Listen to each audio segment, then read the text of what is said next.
Assalamualaikum warahmatullahi wabarakatuh.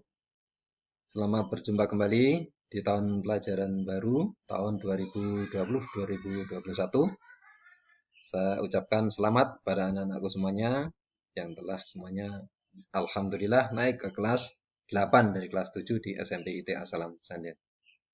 Bersama Pak Yatno kali ini kita akan membahas pada mata pelajaran IPS bab 1 semester 1 ini pada materi letak geografis negara-negara ASEAN. ASEAN berdiri pada tanggal 8 Agustus 1967 di Bangkok, Thailand, dengan ditandatanganinya Deklarasi Bangkok atau lebih terkenalnya dengan nama Deklarasi ASEAN. Dengan ditandatanganinya Deklarasi ASEAN ini oleh 5 negara prakarsa atau pendirinya, secara resmi ASEAN telah berdiri. 5 negara pendiri ASEAN yaitu pertama Indonesia, kemudian Malaysia, Filipina, Thailand, dan Singapura.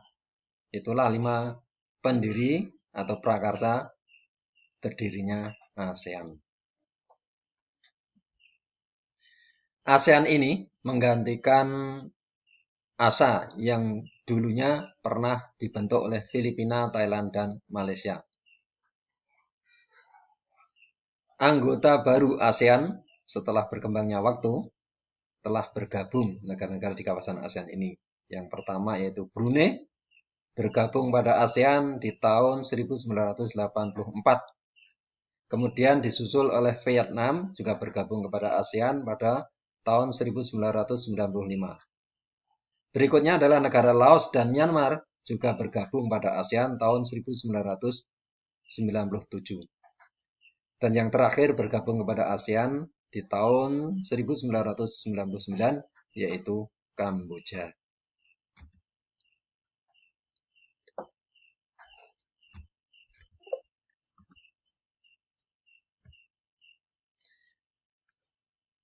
Kalau kita lihat letak geografis negara-negara ASEAN,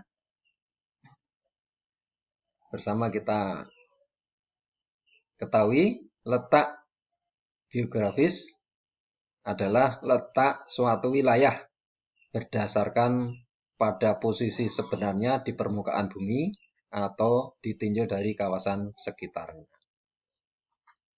Letak geografis ASEAN di antara 2 benua, yaitu benua Asia dan benua Australia.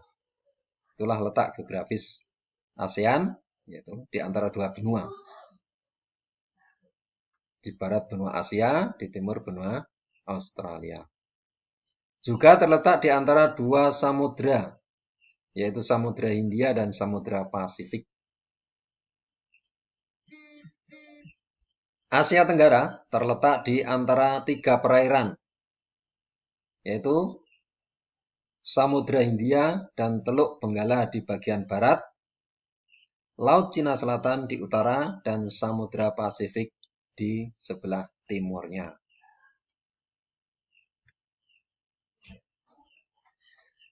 Kemudian pada bentuk-bentuk geografis negara-negara ASEAN, kalau kita amati, ada 4 tipe.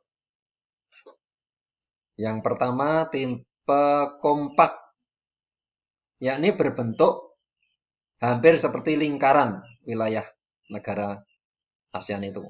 Anggotanya negara itu wilayah hampir seperti lingkaran. Itulah yang dinamakan bentuk tipe kompak. Contohnya seperti negara Kamboja. Kemudian tipe yang kedua yaitu tipe fragmented. Ini berbentuk kepulauan yang terpisah-pisah. Tentu saja kalian sudah tahu kalau kita amati ada peta. Contohnya yaitu negara Indonesia dan Filipina. Tersebar wilayahnya berbagai pulau. Pada tipe yang keempat, negara-negara ASEAN ini ditinjau dari bentuk geografisnya yaitu tipenya tipe elongated atau berbentuk memanjang wilayahnya itu. Seperti contohnya negara Vietnam. Dan tipe yang keempat atau tipe terakhir dari bentuk-bentuk geografis negara-negara ASEAN yaitu tipe prototipe. Ini berbentuk lebih kompleks dan beragam. Biasanya terdapat daerah yang memanjang seperti tangan. Contohnya adalah negara Thailand, Myanmar. Juga kalau kita lihat, Malaysia juga masuk seperti bentuk prototipe. Itulah materi pelajaran kali ini yang Bapak sampaikan. Mudah-mudahan kalian paham. Saya akhiri. Assalamualaikum warahmatullahi wabarakatuh.